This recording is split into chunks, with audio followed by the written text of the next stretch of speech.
Testing. Hello? Andy? You around? Where is he?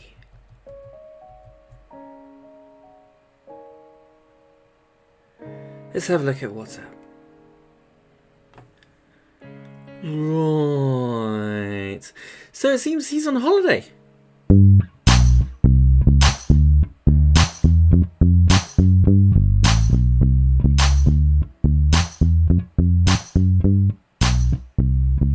Hello, welcome to the Messy Pew podcast, where generally it's two guys discussing kind of the Bible, Christianity, church, beer, cider, wine, parenthood, and how kind of all mixes in together, and as well as many tangents of life, the universe, and everything.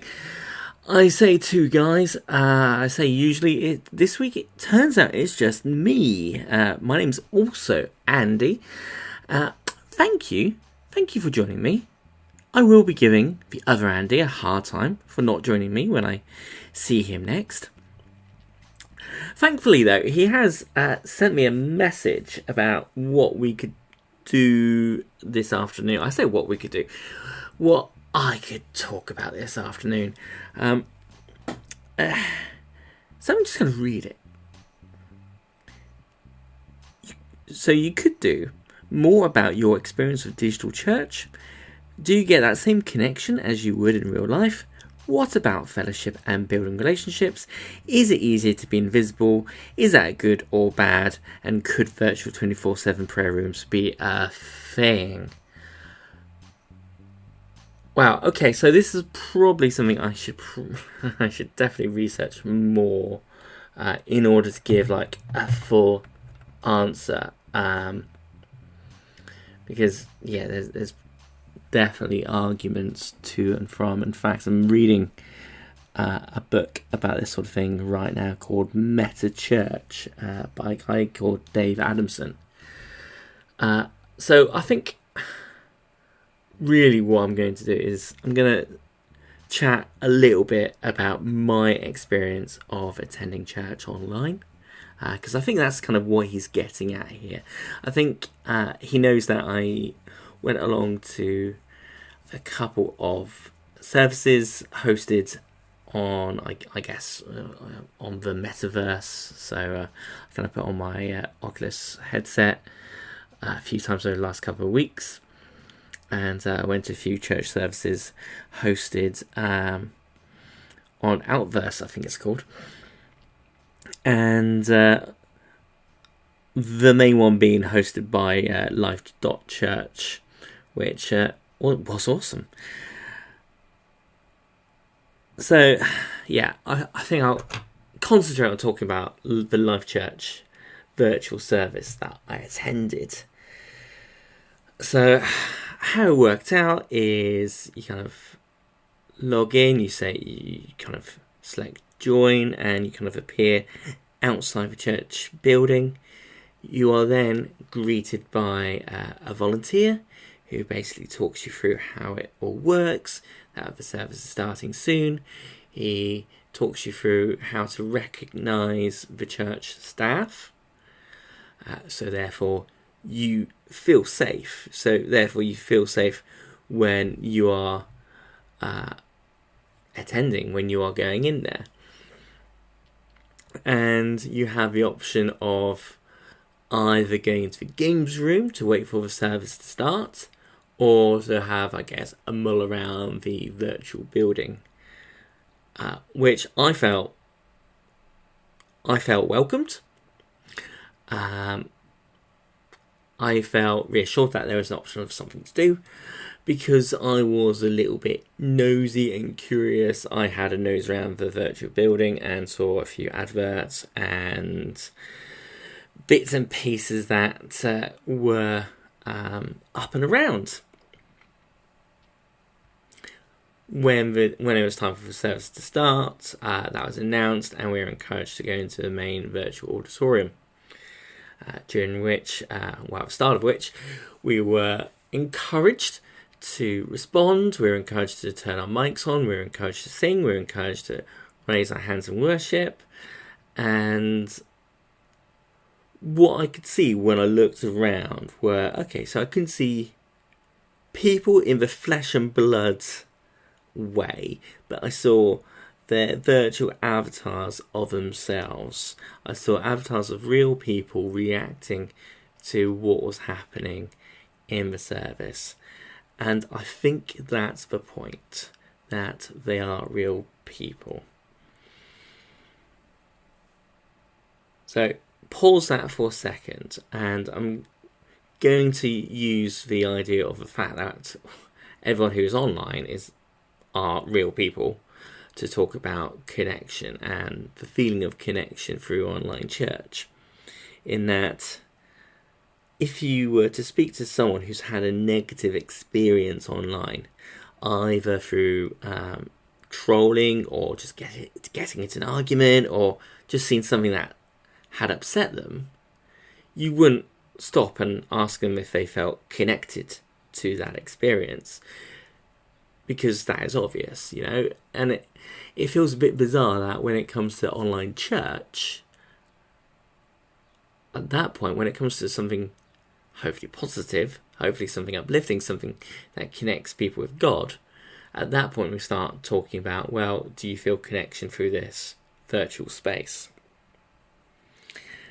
And so therefore I would argue that just because it's online, well, it's still real and there's still that connection taking place.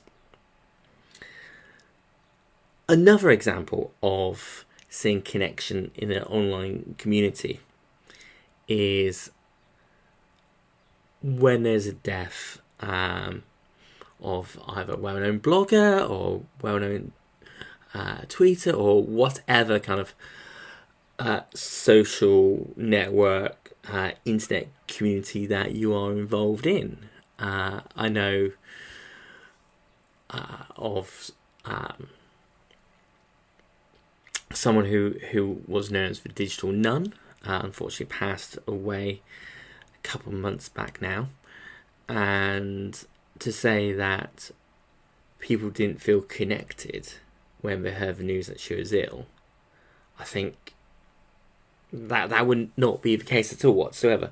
So I guess I'm arguing that just because it's online doesn't mean it's any less real in any way, shape or form.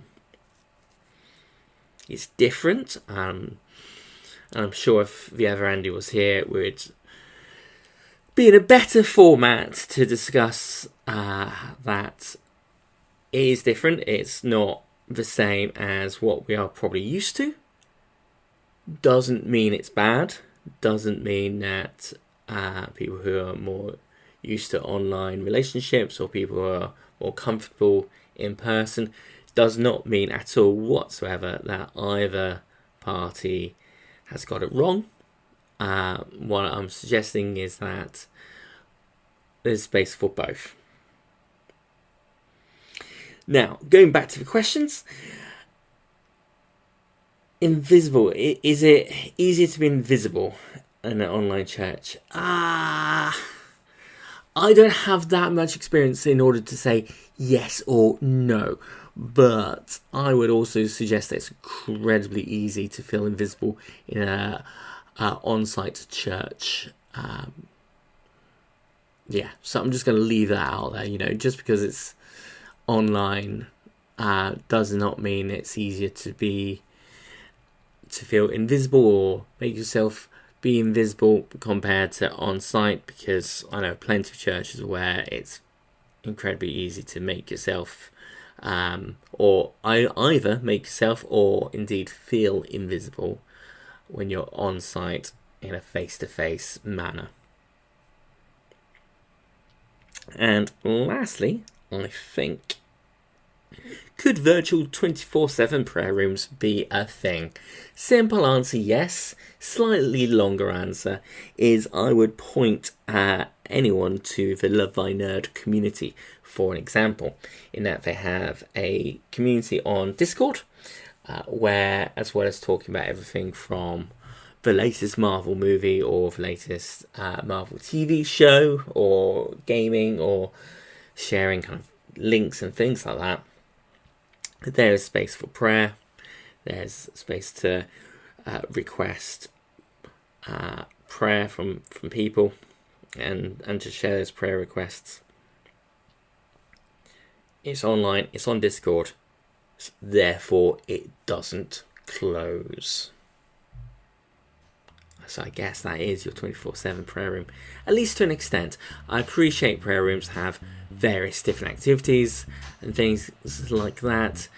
So therefore, probably not exactly the same thing, but you've got that 24/7 space there to pray for others as well as ask for prayer yourself.